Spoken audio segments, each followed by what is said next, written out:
해에 대해서 틀린 것입니다. 1번 허가구역 지정권자는 도시지역 내의 녹지지역에 대해서 허가 기준면적을 10제곱미터 이상 30제곱미터 이하 범위에서 따로 정하여 공고할 수 있다.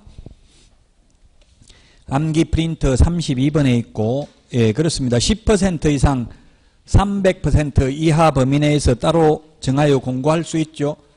그 녹차 티백, 녹지는 100제곱미터니까 10% 하면 10제곱미터, 300% 하면 300제곱미터까지 따로 정해서 공고할 수 있습니다. 원칙은 100이죠.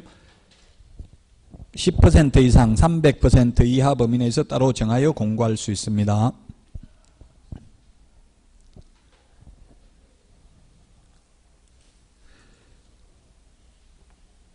2번 도시지역 외의 지역에서 지목이 대인 토지는 원칙적으로 250제곱미터 초과하는 경우 허가 대상이다. 암기 프린터 32번에 보면 기농한, 임백천 이렇게 했죠. 기타 250, 농지, 기타가 이게 대지입니다. 농지 500, 임야 1000. 임야 농지 아니니까 기타잖아요, 전부. 2번 맞고요. 3번 허가구역 지정 당시 기준면적을 초과하는 토지나 허가구역 지정 후 해당 토지가 분할되어 기준면적 이하로 된 경우 분할 후 최초의 거래는 허가 대상이 아니다. 이게 틀렸죠. 이런 경우는 최초의 거래는 허가 대상입니다. 분할돼서 기준면적 이하로 되었다 하더라도, 예를 들면 녹지지역은 100제곱미터잖아요. 100제곱미터인데 처음에 180제곱미터였습니다. 허가받아야 되는데 허가구역 지정되고 나서 1번지, 1의 1번지 이렇게 분필을 해가지고 90제곱미터씩 됐다 하더라도 이 처음에 이 둘 중에서 하나를 처음 거래할 때는 허가받아야 된다고요. 3번이 그래서 답입니다. 4번 허가구역의 지정 당시 기준면적을 초과하는 토지나 허가구역 지정 후 공공목적으로 토지가 분할되어 기준면적 이하로 된 경우에는 허가 대상이 아니다. 맞습니다. 공공목적으로 분할됐기 때문에. 5번 공업지역 내의 500제곱미터 토지는 원칙적으로 허가 대상이 아니다. 공업지역 660이니까 660 초과만 허가니까 맞죠? 그래서 답 3번이고요. 32번 틀린 것은 했는데 답은 4번이고요. 1번 협회 공제운영위원회는 둔다. 공인중개사 정책심의위원회는 둘 수 있다. 주택임대차위원회 둔다. 주택임대차 분쟁조정위원회는 대한법률구조공단 지부에는 둔다. 시도에는 둘 수 있다. 자, 그 다음에 협회는 위반행위하면 모두 500만원 이하의 과태료입니다. 모두 500만원 이하의 과태료 하나밖에 없습니다. 행정처분도 없습니다. 징역벌금도 없습니다. 3번 공제운영위원회 위원은 19명이 냅니다. 그 다음에 협회 총회 의결 내용은 지체 없이 국토교통부 장관에게 보고해야 됩니다. 지체 없이 보고입니다. 보고가 암기 프린트 50번에 동그라미 1번에 있죠? 50번에 동그라미 1번에 있네요. 암기 프린트 50번에 동그라미 1번에 지체 없이 있습니다. 그지 맨 마지막에 시험 보러 가서는 이제 자료를 최대한 줄여야 되겠죠? 그럼 이게 암기 프린트 2장하고 그 다음에 제가 암기 프린트 내드린 게 주택, 상가, 임대차 비교된 거 요 2장 여기에도 들어있어요. 주택, 임대차 보호법 들어있는데 조금 더 자세하게 설명하려고 따로 주택, 상가 내드렸고 그 다음에 위원회 비교하는 거 내드렸고 보상금 내드렸고 그 정도네. 묵시적 갱신 5개 내드리긴 했는데요. 그 정도 내드린 프린터 많지 않잖아요. 한 5개도 안 되는 것 같은데요. 그 정도 하고 오늘 프린터 받으셨죠? 이게 230개 지문. 식꼭지라고 적어놨어요. 식꼭지. 식꼭지가 아니고 시험에 꼭 나오는 족보지문. 식꼭족. 이상한데 이거 아, 십곡지네. 이게 제가 십곡지라고 했는데 이게 십곡지, 시험에 꼭 나오는 지문. 십곡지에 십곡지. 요즘은 줄이는 게 유행이더라고. 뭐 줄여서 말해야지. 길게 담아하면 아들도 저보고 과사 간다더라고. 과사가 뭐 과자 사 먹으러 가냐 이러니까 과사 묻힐 과사 간 촌스러워서 대화가 안 된다고 저보고 그러더라고. 줄여서 다 해야 돼. 과사 간다. 과 사무실에 간다. 그래서 십곡지. 시험에 꼭 나오는 지문이라고요, 이거. 그래서 왜 답은 안 줍니까? 문제만 주고 이렇게 하던데 다 맞는 거예요. 이게 틀린 게 없으니까 따로 답은 없어요. 이게 뭐 모르는 지문 있으면 모르는 지문은 너무 심려치 마시고 태어나서 처음 들어보는 지문이면 그냥 무시하고 하지 마세요. 막판 되면 범위를 자꾸 줄여야 되거든요. 좀 헷갈리고 어디 들어보긴 들어봤는데 헷갈리는 거 이런 거는 정확하게 알아야 되겠지만 태어나서 처음 들어봤다면 너무 거기에 집착하면 스트레스 받아요. 그러니까 조금 약간 처음 들어본 게 있을 수도 있어요. 그런 경우는 그렇게 중요한 게 아니라고 보시면 됩니다. 꼭 이거 읽어보셔야 됩니다. 이거 지금 마지막 2주는 여러분들 혼자서 공부해야 되잖아요. 그게 마지막 2주가 중요해요. 어쨌든 이거 한 번에 참 이거 저도 공부하라고 말은 하는데 이게 한 번에 다 읽어보는 게 쉽지 않더라고요. 따지고 보면 230개 해봐야 그냥 모의고사 한 해 보면 푸는 거하고 똑같아요. 모의고사 한 해 보면 200개 지문이잖아요. 40문제 5지선당이니까. 그럼 이거 1시간만 하면 다 읽어봐야 되는데 그게 쉽지가 않다고요. 말은 쉬운데 꼭 그래도 한번 읽어보십시오. 읽어보고 이해 안 되는 거는 옆에 분들한테 동료분들한테 물으면 오히려 더 잘 설명할 수 있어요. 쉽게 강의하는 사람이 설명하는 것보다 더 쉽게 설명을 할 수가 있어요. 십곡지, 예, 십곡지입니다. 그 십곡지 시험에 꼭 나오는 지문. 자, 그래서 32번에는 답이 4번이고요. 5번은 부위원장이라는 말이 있는 거는 이것밖에 없습니다. 부위원장. 공제운영위원회 밖에 없어요. 나머지 위원회 3개는 부위원장 없습니다. 규정. 공제운영위원회만 부위원장도 위원 중에서 호선합니다. 그래서 여기서는 부위원장이 위원장의 직무를 대행하죠. 그런데 공인중개사 정책심의위원회는 부위원장이 없기 때문에 위원장이 미리 지명한 위원이 직무를 대행합니다.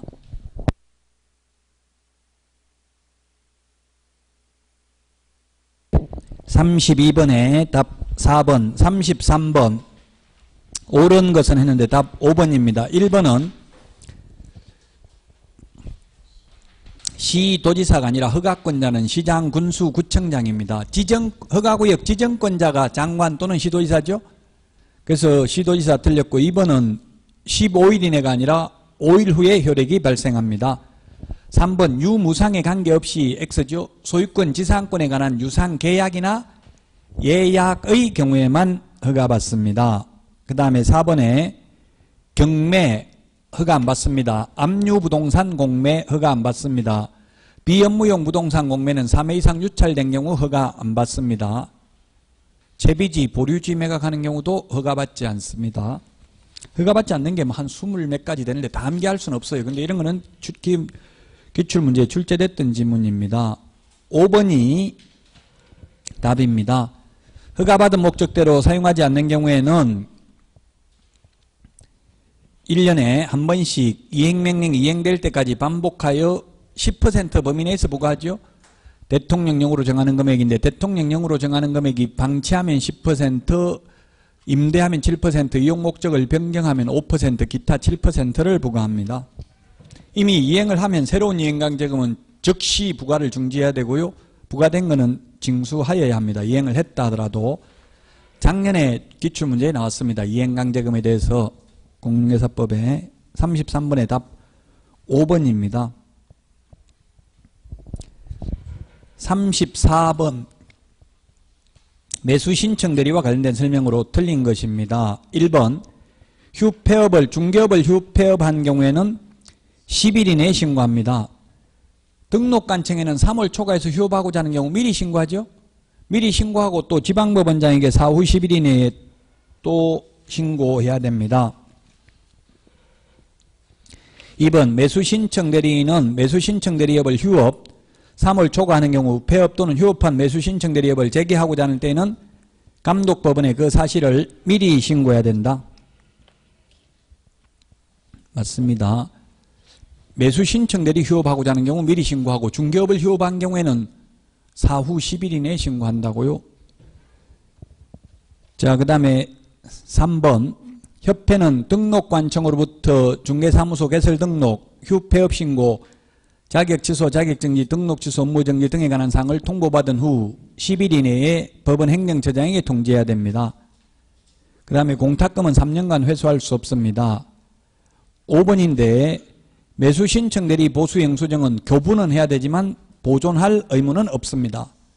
5번이 정답이 되겠습니다.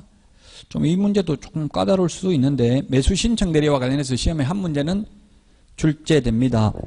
그 다음 달 통보하는 거 우리 10일 암기 프린트 10일에도 있는데 등록관청은 등록사항 등을 다음 달 10일까지 우리 암기 프린트 25번에 보면 있죠. 협회에 통보해야 된다. 그리고 통보받은 협회는 통보받은 날로부터 10일 이내에 법원 행정처장에게 통지해야 됩니다. 법원 행정처장에게 통지해야 된다. 그 다음에 지방법원장은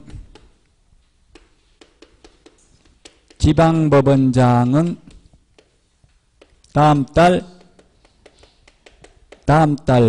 10일까지 법원 행정처장에게 통지해야 됩니다. 법원 행정처장에게 통지를 해야 된다. 통지받은 법원 행정처장은 다음 달 10일까지 협회에 통지해야 된다. 협회. 다음 달 10일이 아니고 다음 달 15일까지 협회에 통지를 해야 됩니다. 지금 문제 거기 나와 있는 거는 이 부분이 나와 있죠. 여기 앞에 부분이 나와 있는 게 아니라 3번이 이 부분이잖아요. 자, 그래서 답 5번이고요. 틀린 거는 한 번 더 교과서나 뭐 수보노트나 법조문이나 이런 것들을 통해서 꼭 확인을 해 보셔야 됩니다. 어떤 분 기본서 봐야 되냐, 수보노트 봐야 되냐, 뭐 이것저것 뭘 봐야 되냐 질문하시는 분 많지만 내가 편한 거 보셔야 돼. 그 뭘 봐야 된다. 이게 절대적 진리는 아니라고요. 나한테 편한 거 있으면 그게 좋은 거예요. 답 5번입니다. 35번입니다. 원본을 제출해야 되는 서류에 해당하는 것은 모두 몇 개인가 했는데 답은 3번이고요. 기역, 니은, 휴폐업, 등록증 원본 반납해야 됩니다. 그 다음에 디귿, 등록인장 변경신고서 제출하는 경우에도 중개사무소 등록증 원본에 찍어야 되니까 제출해야 됩니다.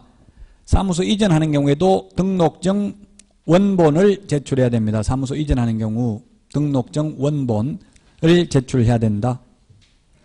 왜냐하면 원본 반납하고 새로 받아야 되죠. 다른 시군구로 옮겼으면. 그래서 반납을 해야 된다. 미음에 거래정보사업자 지정신청서를 제출하는 경우 자격증 4번입니다. 암기 프린터 51번에 동그라미 4번에 있죠. 그 다음에 비업에 분사무소 설치 신고서 제출하는 경우도 실무교육 수료증 4번입니다. 4번. 역시 암기 프린터 51번에 8번인가요? 몇 번 있죠? 51번에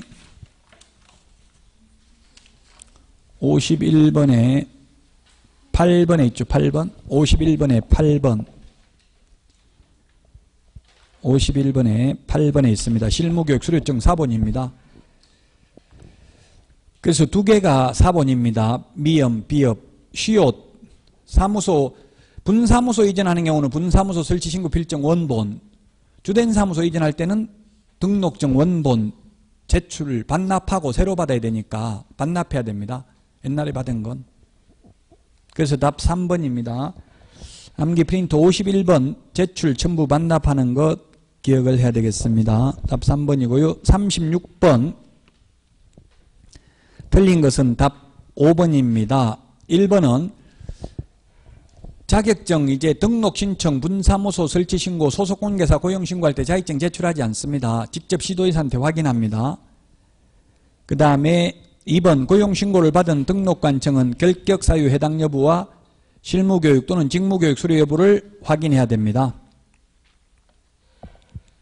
2번 맞습니다. 3번 소속관계사 또는 보조원으로 외국인을 고용하는 경우에는 결격 사유에 해당하지 않음을 입증하는 서류를 첨부해야 된다.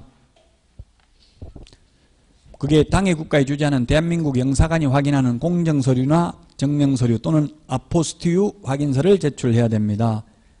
4번 중개보조원이 결격 사유에 해당된 후 개업공개사가 그 사유를 2개월 이내 해소하지 않는 경우에는 업무정지 사유에 해당된다. 맞습니다. 법인의 임원 또는 사원이 결격 사유에 해당되었는데 2개월 이내 그 사유를 해소 안 하면 절대적 등록 취소 사유에 해당이 됩니다. 5번 직원이 잘못했는데 사장만 책임 있고 직원은 책임이 없다 해서 X죠. 즉 실장이 잘못했으면 당연히 실장도 책임 있고 사장도 책임 있습니다.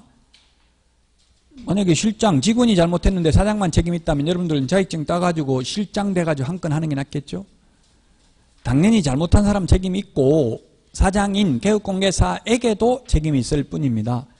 만약에 사장이 잘못해서 손해를 입혔다면 개업공개사 사장에게만 책임이 있습니다. 실장, 직원은 책임 없죠? 답 5번입니다. 37번 허가받아야 되는 기준면적 틀린 것. 답은 틀린 게 아니고 맞는 것. 답 5번이네요. 주거 180, 주거 18, 180제곱미터, 상업 200, 상노미 200, 녹차 티백 100, 그 다음에 기농한 임백천, 기타 250, 농지 500, 임야 1000. 답 5번이죠? 기준면적 암기해야 됩니다. 시험에 많이 출제됐습니다. 38번 틀린 것은 했는데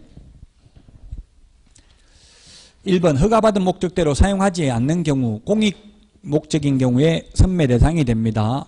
맞습니다. 선매자로 지정될 수 있는 자의 범위는 매수 청구 시 매수할 수 있는 자로 지정된 자와 동일합니다. 국가, 지자체, 한국토지주택공사, 공공기관, 공공단체 똑같습니다. 20 몇 개 되는데 다 암기할 수는 없고요. 어쨌든 똑같습니다. 같은 사람입니다. 자, 그 다음에 3번 허가관청은 선매대상 토지에 대하여 토지거래 허가 신청이 있는 경우에는 그 신청이 있는 날로부터 1개월 이내에 선매자를 지정하여 토지 소유자에게 알려야 된다. 1개월입니다. 암기 프린터 45번인가요? 1개월이 45번에 동그라미 4, 5번, 6번, 그 다음에 14번, 15번에 있습니다. 1개월입니다. 1개월. 1개월이 되겠습니다. 거기에 15번에 있죠. 15번. 45번에 15번에 있습니다. 자, 그 다음에 4번 선매자로 지정된 자는 그 지정일로부터 15일 이내에 매수가격 등 선매 조건을 기재한 서면을 토지 소유자에게 통지하여 선매 협의를 시작해야 됩니다. 맞습니다. 4번 허가관청은 선매 협의가 이루어지지 아니한 경우에는 지체 없이 허가 처분을 하고 신청인에게 허가증을 발급해야 된다 했는데 선매 협의가 성립되지 않는 경우에는 허가 또는 불허가 처분을 해야 됩니다.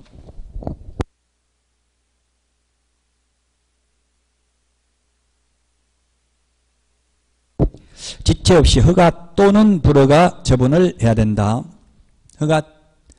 허가증을 발급해야 되는 게 아니고 불허가 처분을 할 수도 있어요. 선매 협의가 불성립돼도 그게 허가 불허가에 영향을 미치지는 않는다. 답 5번이고요. 39번 기출문제입니다. 이게 27회 기출문제 같은데 최근의 기출문제입니다. 그 이대로는 안 나오겠지만 이런 취지로 나올 수 있다는 이야기예요. 그래서 우리 암기 프린터는 1년 44번의 암기 프린터는 44번에 12번, 13번, 14번, 15번에 있네요. 44번에 12번, 13, 2+1 최근 1년 이내에 2회 업무정지 처분받고 또다시 업무정지에 해당되는 위반행위를 하면 절대적 취소입니다. 5번도 마찬가지 업무정지 2번 받고 또 업무정지에 해당되면 매수신청 내리는 임의적 취소입니다. 매수신청 내리는 임의적 취소다. 매수신청 내린 등록은 취소할 수 있다. 똑같이 업무정지 2번에 매수신청 내리 업무정지에 해당되는 위반행위를 해도 12번, 15번 똑같은데 중개업은 절대적 취소, 매수신청 내린 등록은 취소할 수 있다. 3+1은 임의적 취소다. 모순이잖아요. 지금 한 번 더 많은데 임의적 취소니까 이 3+1에는 반드시 과태료가 2번 이상 포함되어야 된다고요.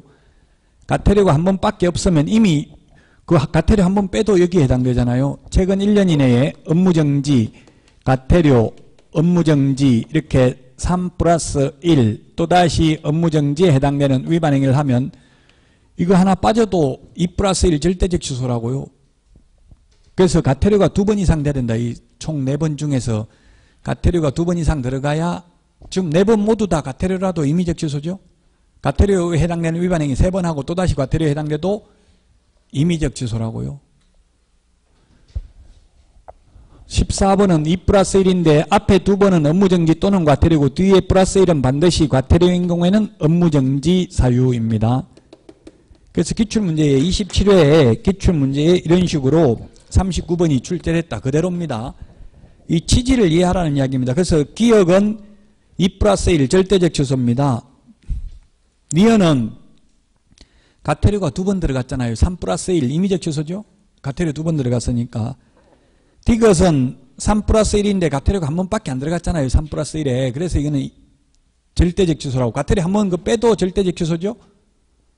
3번이 디귿이 절대적 취소. 4번에는 과태료 3번 또다시 업무정지. 과태료가 2번 이상이니까 이건 임의적 취소죠. 답이 2번입니다. 기억 디귿은 임의적 취소.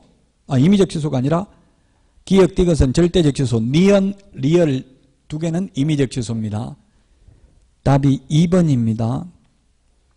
기출문제입니다. 이건 기출문제 그대로입니다. 그 취지를 이해해야 된다는 이야기입니다. 똑같이 이대로는 안 나옵니다. 40번 매수신청 내리의 범위에 속하지 않는 것은 답은 2번입니다. 인도명령, 명도소송, 항고소송, 배당이의소송 등 소송 절차는 변호사의 업무이고 매수신청 내리인 등록을 한 개업공개사가 할 수 없습니다.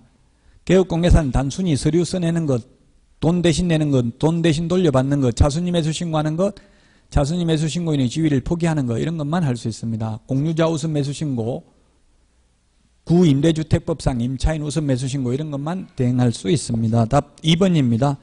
인도명령, 명도, 소송 대리는 안 됩니다. 41번 답 2번인데요. 옳은 것, 기억, 옳은 내용입니다. 신분증 제시 요구할 수 있습니다. 니은은 휴업은 간판 철거할 의무 없다고 했죠. 휴업이나 업무정지, 자격정지는 다 최고 길어야 6개월이잖아요. 휴업 때문에 틀렸습니다. 휴업은 간판 철거할 의무 없습니다. 디귿의 간판 철거는 행정집 절차법이 아니라 행정대집행법입니다. 그래서 틀렸습니다. 디귿. 그 다음에 리얼, 5개 광고물, 이게 5개 광고물이 아니고 리얼은 표시 광고물이네요. 표시 광고할 때는 4가지 사항을 표시해야 되죠. 사무소 명칭, 소재지, 연락처, 성명. 4가지 사항 표시 안 하면 100만 원 이하의 과태료. 5개 광고물, 간판에는 성명만 표기하면 된다 했죠. 그래서 리얼이 맞고요. 미음, 업무정지 기간 중에는 공동으로 사용할 수 없습니다. 그래서 틀렸습니다. 업무정지 기간에도 공동으로 사용할 수 있다 해서 틀렸습니다. 맞는 것 답 2번입니다. 기억하고 리얼 2개가 되겠습니다. 42번 정정할 수 있는 사유가 아닌 것은 답 5번이고요. 리얼 하나만 정정할 수 있습니다. 리얼. 토지의 지목만 정정할 수 있습니다. 나머지 정정 안 되는데, 정정은 우리 암기 프린터 14번에 있죠. 암기 프린터 14번에 있습니다. 1번 기억, 주민등록번호 정정 안 됩니다. 주소, 전화번호, 휴대전화번호는 정정 가능하죠? 주민등록번호 인적사항은 정정이 안 된다고요. 주민등록번호가 바뀌면 딴 사람하고 계약하는 거잖아요. 다른 사람하고. 그럼 새로 부동산 거래 신고를 해야 됩니다. 종전급.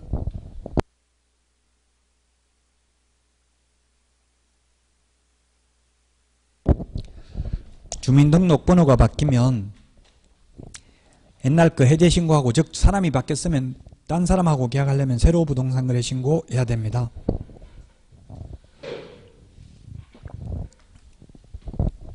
니은 거래 가격은 변경은 가능하지만 정정 신청은 안 됩니다. 변경 신고는 가능합니다.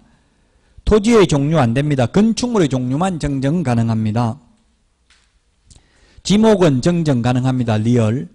계약 조건이나 기한, 조건, 기한, 변경은 가능하죠. 지분, 변경, 도면, 가기, 기한, 변경은 가능하지만 정정은 안 됩니다. 지번, 지번도 정정 안 됩니다. 지번, 소재지, 우리 암기 프린트 14번에 토지의 종류, 부동산 등의 소재지, 지번, 성명, 주민등록번호 정정 불가능이라고 되어 있죠. 5번 밑에 주지사, 종목, 답 5번입니다.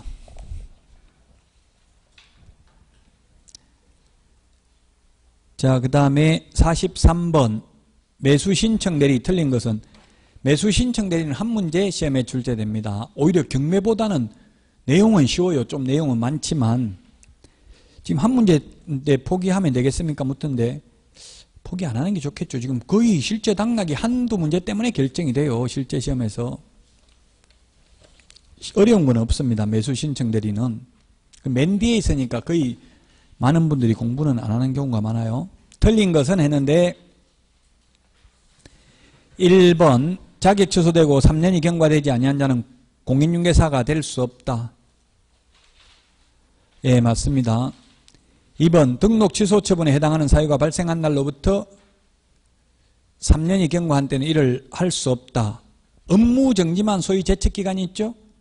이게 틀렸네요. 2번. 제가 매수신청대리라고 했는데 공인중개사법과 매수신청대리 둘 다 묻는 거예요. 지금 하고 있는 건 다 공인중개사법이죠. 그래서 2번이 틀렸습니다. 등록 취소가 아니라 업무 정지만 소위 제척기간이 있다. 3년. 그래서 2번이 틀렸고요.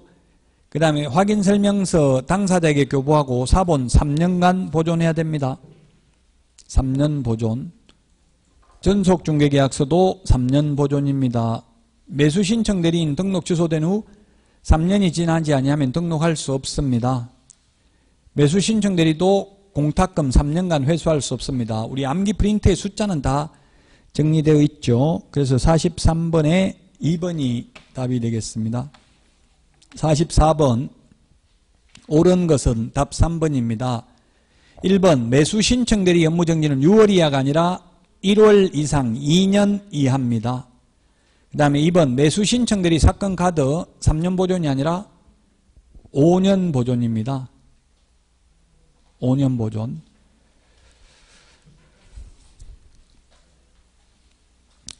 사건 카드 5년 보존. 매수신청 대리 관련 서류 모두 5년 보존입니다. 3번 매수신청 대리 대상물 확인설명서 5년 보존해야 된다. 맞죠? 중개대상물 확인설명서는 3년 보존입니다. 3번이 맞고요. 4번은 등록관청은 10일 이내가 아니라 7일 이내 등록 처분 통지해야 됩니다. 5번은 10일이 아니라 15일 이내에 재보정 설정을 해야 됩니다. 손해배상을 한 때에는. 기간이 만료된 때는 만료일까지 다시 설정하면 됩니다. 그래서 3번이 정답이 되겠습니다.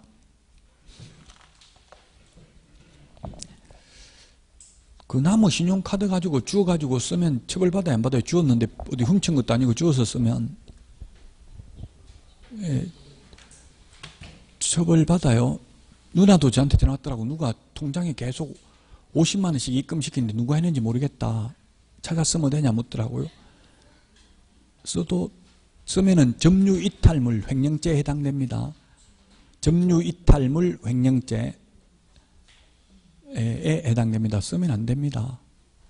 그래서 지금 1,000만 원 써가지고 60, 70대 어르신이 나무 그 체크카드 주워가지고 1,000만 원 써가지고 지금 구속은 아직 안 됐는데 수사받고 있어요. 조사받고 있어요.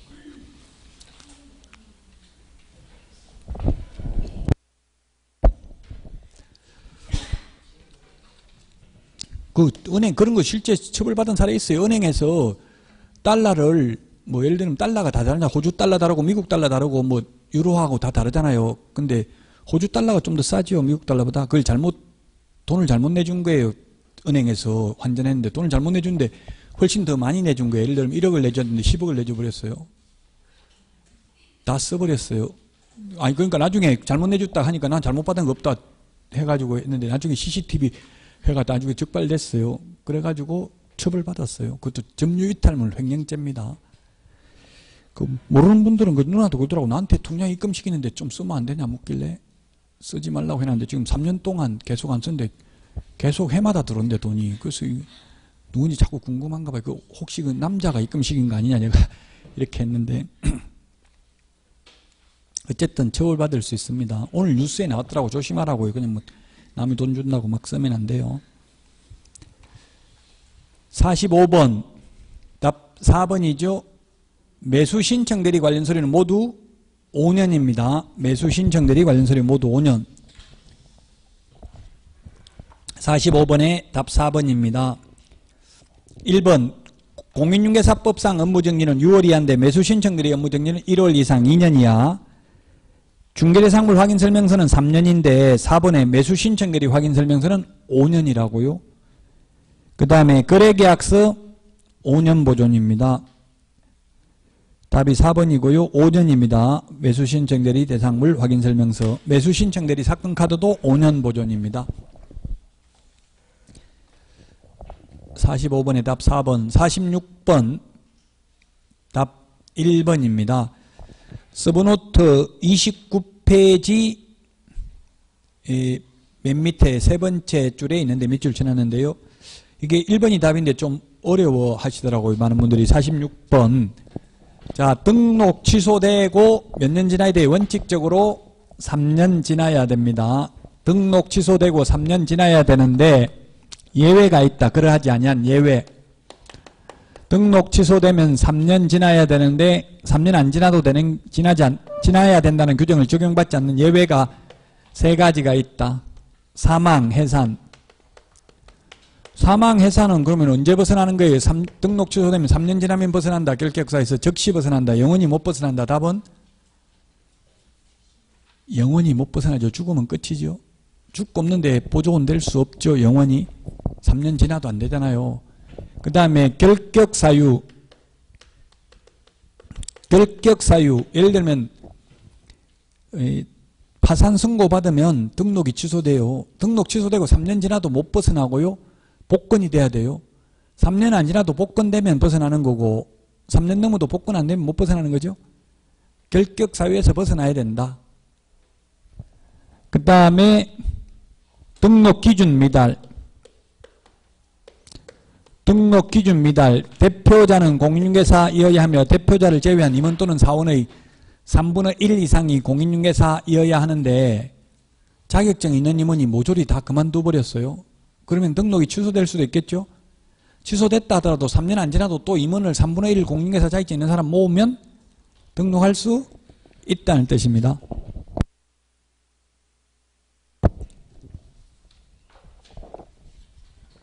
그 1번은 6월 초가 무단휴업에서 등록 취소됐으면 3년 지나야 돼요.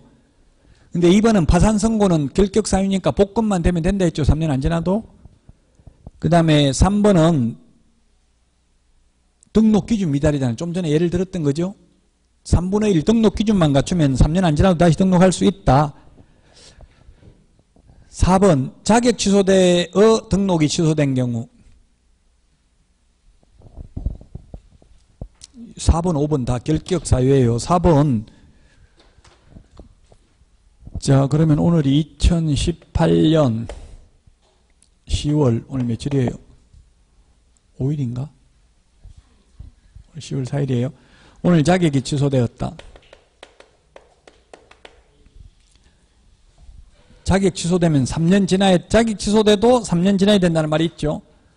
3년 지나면 언제 2021년 10월 4일 날 벗어나는지. 자격이 취소되고, 자격이 취소되면 결격 사유여가지고 11월 4일 날 등록이 취소되었습니다.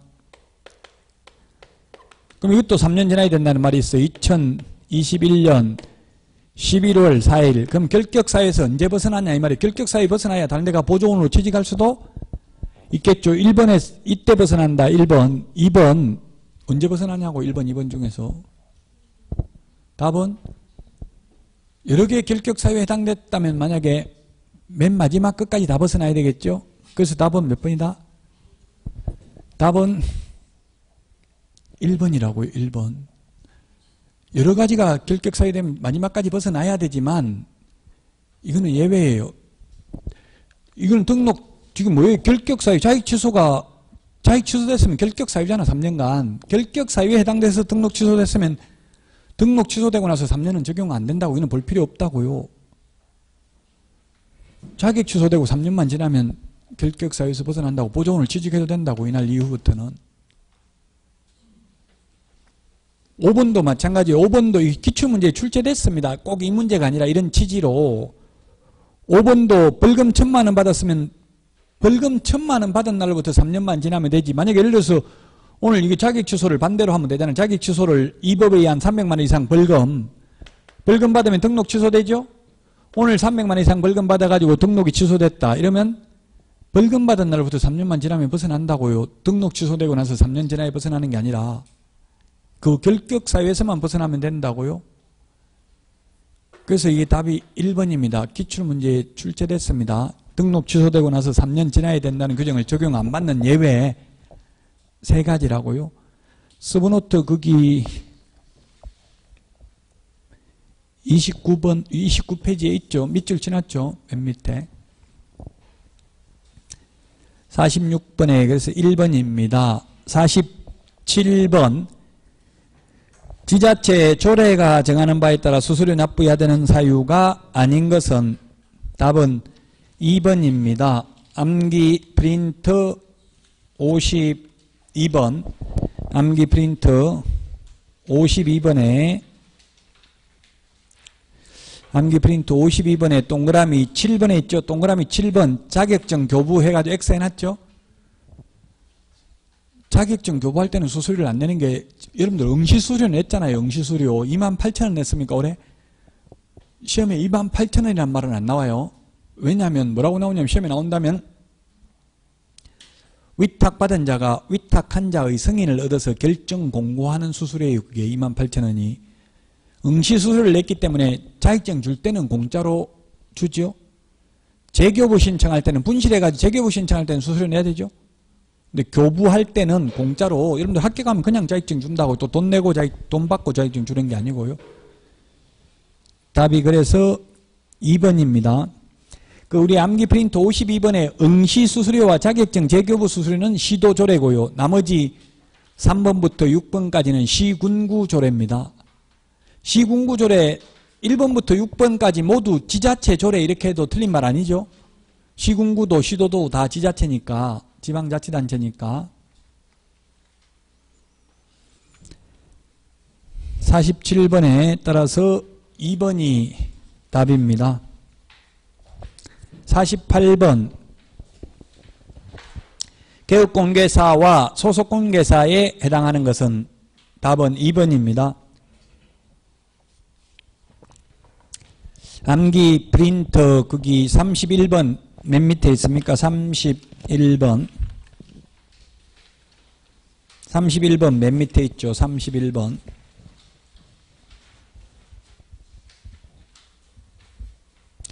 31번 맨 밑에 있는데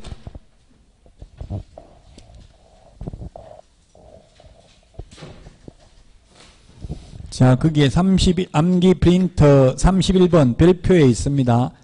31번 별표에 보면 계공만부터가 아니라 계공등이 먼저 있나요? 1번에 계공등에 해당되는 걸 보면은 법제 10조 개업공개사 등의 결격사유, 그 다음에 법제 12조 2항 이중 소속 금지, 그 다음에 법제 29조 2항 비밀 준수 의무 위반, 그 다음에 비밀 준수해야 되는 거 직원들도 준수해야 된다고요. 법제 33조 금지 행위 하면 안 되는 거 개공 등 모두 다 해당되고, 그 다음에 거래 사고 예방교육 대상 개공 등에게 해당됩니다. 예방교육은 보조원도 대상이 됩니다. 자, 그 다음에 두 번째 별표가 뭐가 있어요? 개공 플러스 소공, 개공 플러스 소공에 해당되는 것, 소속 공인중개사에게 해당되는 게 전문 직업인으로서 품위를 유지하고 신의와 성실로서 공정하게 중개물을 수행해야 된다. 공정 중개물을 수행해야 된다. 그 다음에 인장 등록 해야 되고요. 당해물을 수행한 경우에는 서명 및 날인해야 됩니다. 소속 공인중개사가 10명 있다고 10명 다 서명 및 날인하는 건 아니고 그 업무를 수행한 경우만 합니다.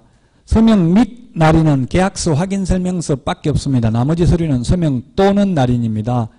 그 다음에 실무교육 받아야 되는데 실무교육은 사전교육이기 때문에 둘 다 소속공인중개사 되기 전에, 개업공개사 되기 전에 물론 미리 받아야 됩니다. 되고 나서 받는 건 아니죠. 연수교육은 되고 나서 받습니다. 연수교육은 실무교육을 받고 나서 2년에 한 번씩, 그 다음에 처음에는 실무교육 받고 나서 2년이고 그 다음에 연수교육 받고 나서 또 2년이 되겠죠. 연수교육 대상, 이것도 개공 플러스 소공에게 해당되는 것입니다. 그 다음에 별표 3에 보면은 개공에게만 해당되는 게 있는데 개시의무, 등수보호자 4가지, 등록증, 중개보수열표, 보정설정 증명서류, 자격증, 개시의무, 개업공개사에게만 있습니다. 따라서 소속공개사 자격증을 개시 안 해도 소속공개사가 처벌받는 게 아니라 개업공개사가 처벌받죠. 그 이해돼요. 내거 개시한 것도 아닌데 소속공개사가 개시 안 했는데 사장이 처벌받는 게 이해되냐고요? 저는 이해되더라고요. 왜냐면 제가 실장으로 근무해봤거든요. 그래서 사장 몰래 코팅해가지고 걸어놔봤어요. 벽에 어떻게 하는지 보니까 어두만 저 누가 저기 빨리 안 떼면 갖다 버리겠다 이러더라고요. 그러면 그 말 안 들으려면 그만둬야 되죠. 들어오면. 근무하는 이상 사장 말을 안 들을 수가 없잖아요. 코팅비만 10,000원 버리고 다시 떼버렸어요. 붙여놨다가. 우리나라가 아니라 이 사장들이 좀 자격지심이 있는 것 같아요. 오히려 제가 뭐 강의했다고 이러니까 잘난 척 한다고 그런지 자기들 때라더라고. 못 걸게 하더라고요. 그 현업에 가면 젊은 분이 실제 저한테 연락 왔어요. 가니까 인장 등록 하라고 했는데 인장 등록도 하라 소리 안 하고 서명 날인 하려고 하니까 못하고 하고 자격증 개시도 못하고 하고 더러워서 못 다니겠다 이러더라고요. 제가 그래서 더러울 게 그렇게 없냐. 그게 뭐가 더럽냐. 도장 찍고 하는 게 좋은 게 뭐 있어요. 책임져야 되는 거잖아요. 결국 다 사장이 처벌받는다고. 사장이 서명 날인을 왜 안 했냐 하면은 사장이 하지 말라 해서 못했다고, 인장 등록 왜 안 했냐 하면 사장이 하지 말라 해서 안 했다 이렇게 하면 돼요. 둘 다 증거 없으면 사장 말 안 듣고 실장 말 들어요. 판사는 대체로. 그래서 너무 뭐 혹시 현업에 나가면 현실적으로 서명 날인 거의 안 해요. 소속공인중개사. 소속공인중개사 입장에서 보면 안 하는 게 더 좋아요. 책임 안 져도 되니까. 나중에 난 한 적 없다 해버리면 되잖아요. 증거 없으면 구상권 행사도 못해. 했다는 증거가 없기 때문에. 개시의무. 그러나 여러분이 사장이면 자격증도 개시하라 하고 소속공인중개사 서명 날인도 하라고 하는 게 좋겠죠. 여러분이 사장이면 보조원도 서명 날인 하라고 해야 돼요. 보조원도 서명 날인 해도 위반은 아니라고 돼 있거든요. 그 도장을 찍어놔야 나중에 잘못되면 보조원한테 책임을 물을 수 있잖아요. 네가 한 건은 너도 도장 찍어라 이렇게 하면 되잖아요. 보조원한테, 실장한테. 다 관여해야 돼. 실장이 거의 다 계약서 쓸 거 아니에요. 실질적으로 컴퓨터로 하니까 계약서 쓰는 건 다 실장이 해요. 원래 계약서 개업공개사가 작성해야 된다고 돼 있잖아요. 근데 누가 작성했는지는 컴퓨터로 하니까 아무것도 안 나오고 서명 날인을 개업공개사가 했기 때문에 그냥 개업공개사가 책임지는 거예요. 그 여러분들 사장 되면 실장도 도장 찍으라고 하라고요. 보정 설정. 저도 이 국토부에 제가 이거 건의를 많이 하고 있어요. 실장도 좀 보정 설정하게 하자. 소속공개사도. 그럼 소속공개사가 보정 설정을 했으면 잘못하면 소속공개사에 대한 거는 보험회사에서 물어주면 되는데 지금은 개업공개사가 다 책임져야 되잖아요. 차라리 보험료 대주는 게 더 싸게 친다고. 지금은 실장 관리 잘해야 돼요. 잘못하면 전부 사장 책임이에요. 물론 실장도 책임이 있지만 실장들은 그냥 도망가 버리고 출근 안 해버리면 그 찾아내기도 힘들잖아요. 그럼 결국은 사장은 보험이 가입돼 있으니까 구상권 행사 당한다고요. 제가 아는 분 구상권 행사 당했는데 계속 도망다니니까 막 그렇게 찾아다니진 않더라고요. 근데 한 3년 지나도 구상권 행사 돈 안 갚으니까 그냥 신용정보회사에, 고려신용정보회사에 넘겨버리더라고요. 그럼 신용정보회사에서 이때까지 이자까지 해가지고 훨씬 더 많이 갚아라고 연락 와요. 그리고 채무불이행자 명부에 등재한다 막 이제 압박을 서서히 가더라고요. 법원의 채무불이행자 명부에 등재해버리면 신용카드도 못 만들어요. 은행 통장도 못 만들고 아무 활동을 할 수가 없어요. 자, 그래서 개시 의무, 보정 설정 의무, 보존 의무, 계약서 5년 보존해야 되는 거 개업공개사가 있어요. 소속공개사는 5년 되기 전에 잘리죠. 그 뭐 보존 의무 없습니다. 그 다음에 확인 설명 의무, 확인 설명서 작성, 그 다음에 계약서 작성. 그 공인중개사법은 아니지만 부동산 거래 신고 등에 관한 법률에 보면 실거래 신고 의무도 중개거래인 경우는 개업공개사에게 있습니다. 그러나 이 4개는 소속 공인중개사도 할 수는 있습니다. 할 의무는 개업공개사에게만 있는데 소속 공인중개사가 설명할 수도 있습니다. 실거래 가격 신고는 소속 공인중개사가 제출만 대행할 수 있습니다. 작성을 대행할 수 있는 건 아니고요. 그래서 소속 공인중개사도 설명할 수는 있지만 설명했으면 서명 날인은 할 수 있다 하면 틀렸어요. 반드시 해야 돼요. 서명 날인은. 그러나 설명은 소속 공인중개사 해도 되고 안 해도 됩니다. 그 외에도 뭐 폐업신고, 휴업신고, 폐업신고, 재개신고 이런 거 전부 다 개업공개사 의무입니다. 이전신고, 사무소 이전했을 때 이전신고 이런 것들 전부 개업공개사 의무입니다. 만약 이전했을 경우 신고해야 된다는 뜻이죠. 자, 그래서 개공에게만 해당되는 것, 개공 플러스 소공, 개공 등 이걸 반드시 구분하셔야 되겠습니다. 48번에 2번이 답이 되겠고요. 49번 이것도 법 14조 법인이 겸업할 수 있는 거 암기 프린터는 24번에 있죠. 암기 프린터는 24번에 있는데 그 취지는 뭐냐 하면 이게 취지는 왜 그럼 법인에게만 겸업을 제한하도록 하냐 하면은 법인은 돈 안 되는 것만 하도록 하는 이유가 외국 대형 법인의 우리나라 진출을 막기 위한 골목상권 보호하기 위해서 이렇게 하고 있습니다. 쉽게 말하면 돈 되는 거는 못하도록 한다고 보면 돼요. 그래서 지금 1번 기업은 도배업체 운영하는 건 안 돼요. 이사업체, 도배업체 운영하는 건 안 되고 소개하는 건 돼요. 즉 용역업은 안 되고 용역알선업은 됩니다. 미연에 농업용 건축물 안 되고요. 상업용 건축물하고 주택, 임대관리 등 부동산 관리 대행만 가능합니다. 농업용 건축물, 공업용 건축물 안 되고요. 상업용 건축물 주택입니다. 제가 디귿 이거 모든 이 말 빼라고 했죠. 앞에서도 있었잖아요. 이거 주택공급규칙 제50조 사항에 의해서 건설업 면허가 있는 사람만 지금은 가능하다.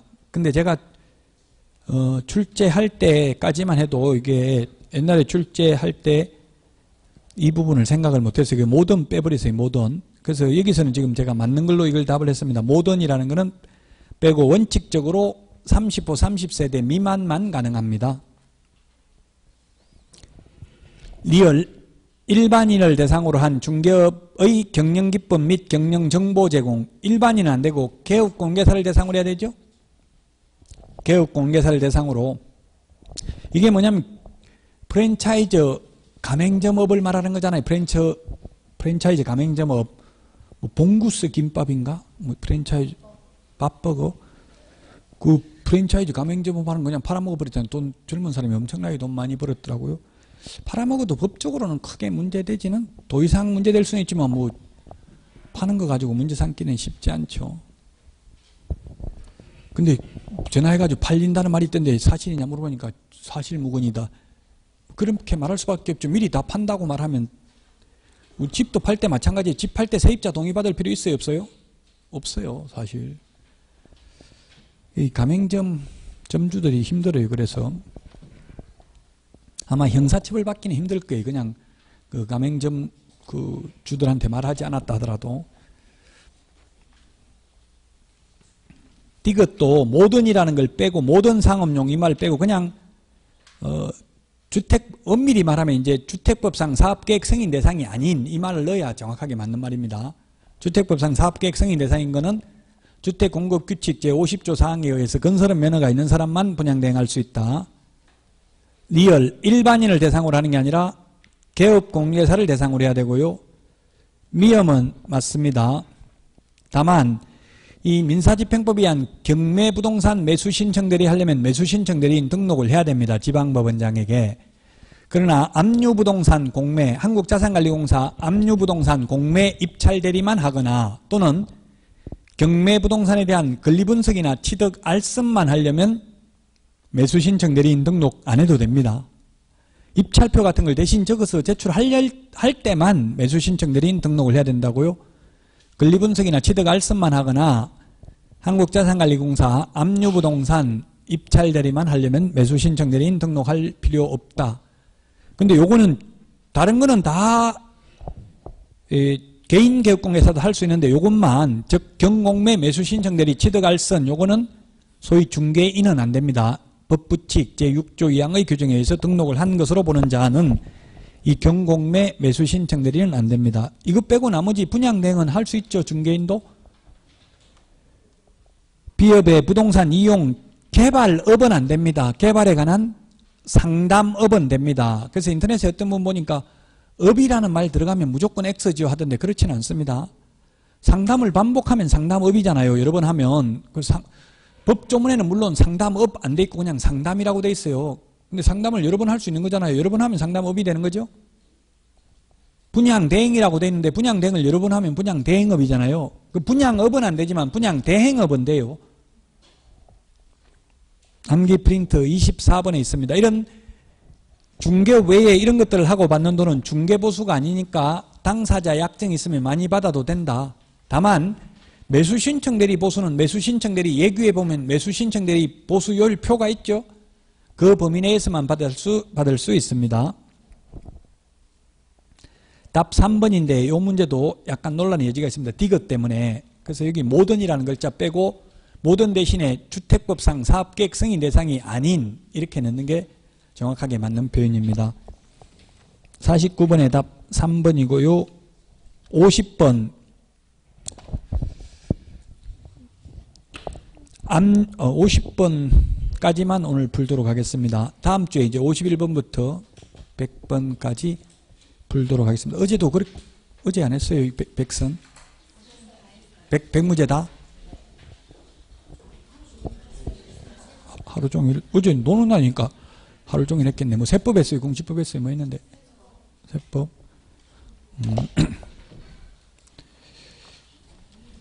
이준호 선생님, SRT 동탄 여기 있는데 입주했는 모양이던데. 네. 50번에 1번이 답입니다. 인도 명령제도가 없다. 예. 인도 명령제도 없습니다. 차순위 매수신고제도는 있습니다. 압류부동산 공매. 옛날에 차순위 매수신고도 없다가 생겼어요. 근데 인도 명령은 경매만 있고 한국자산관리공사 압류부동산 공매는 없어요. 인도 명령제도가. 명도소송밖에 없다고요. 별로 그렇게 중요하진 않아. 이거는 지금 낯선 지문이잖아. 이런 거 낯선 지문은 중요한 거 아니라고 생각하시면 돼요. 근데 문제를 다 중요한 것만 낼 수는 없어요. 실제 시험에도 4문제 정도는 별로 안 중요한 게 나온다고요. 그래서 1번이 답이고요. 2번 입찰 보증금은 입찰 가격의 100분의 10이 아니라 매각 예정 가격의 100분의 10입니다. 암기 프린트 56번에 동그라미 2번에 있습니다. 10분의 1의 맨 마지막에 매수 보증금은 매각 예정 가격의 100분의 10 이상입니다. 그래서 틀렸고 3번 차순위 매수 신고 제도가 없다고 했는데 생겼습니다. 있습니다. 그 다음에 4번 토지거래 허가구역 내의 토지인 경우 토지거래 허가가 면제되지 않는다 했는데 압류부동산 공매, 민사집행법에 의한 경매 면제됩니다. 비업무용 부동산 공매는 3회 이상 유찰된 경우에 면제됩니다. 그 다음에 5번 세무서장은 재공매할 때마다 매각 예정 가격의 100분의 20이 아니라 100분의 10에 해당하는 금액을 차례로 줄여서 공매합니다. 재공매라고 했는데요. 우리 민사집행법에서는 재매각, 세매각이 다르잖아요. 압류부동산 공매는 그냥 재공매라고 합니다. 다시 유찰돼서 다시 하는 공매도 재공매라고 합니다.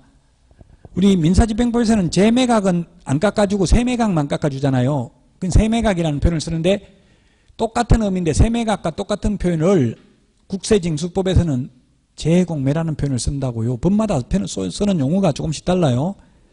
그래서 공매는 쉽게 말해서 공매는 유찰되면 최초 매각 예정 가격의 10%씩을 깎아줍니다. 그래서 1억인데 유찰되면 그 다음에 9천, 또 유찰되면 8천, 7천, 6천, 5천까지 50%까지 깎아줍니다. 최초 매각 예정 가격에서 10% 공매는, 한국자산관리공사 공매는, 민사집행법상 경매는 전차 매각 가격에서 20% 또는 30% 깎아줍니다. 법원별로 다릅니다. 법조문에는 뭐라고 되어 있냐면 경매는 상당한 금액을 저감한다고 되어 있어요. 세매각 유찰되면. 그래서 경매의 경우 아마 서울 경기는 20%, 대전, 강원도, 인천 같은 데 30%, 대전 30%죠? 법원별로 달라요. 뭐 대전이 30%냐 20%냐 그렇게 묻지는 물론 않습니다.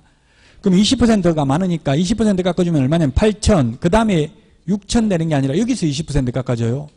6,400, 88, 64. 또 여기서 20% 깎아주면 5,100 이런 식으로 된다고요. 경매는 전차 매각 가격에서 20% 또는 30%, 공매는 최초 매각 예정 가격에서 10% 깎아준다고요. 공매는 시험에 잘 나오지는 않습니다. 그래서 여러분들 좀 낯선 지문일 수 있어요. 50번에 답 1번인데요. 나머지 문제는 꼭 좀 풀어오십시오. 미리 풀어오는 게 훨씬 더 효과적입니다. 복습하는 것보다는 문제는. 자, 건강관리 잘 하시고요. 페이스 관리 잘 하시고 이제 다음 주가 마지막입니다. 영원히 저를 못 볼지도 몰라요. 이제 다음 주만 보면은. 그래서 건강관리 잘 하시고 다음 주에 뵙도록 하겠습니다. 수고하셨습니다.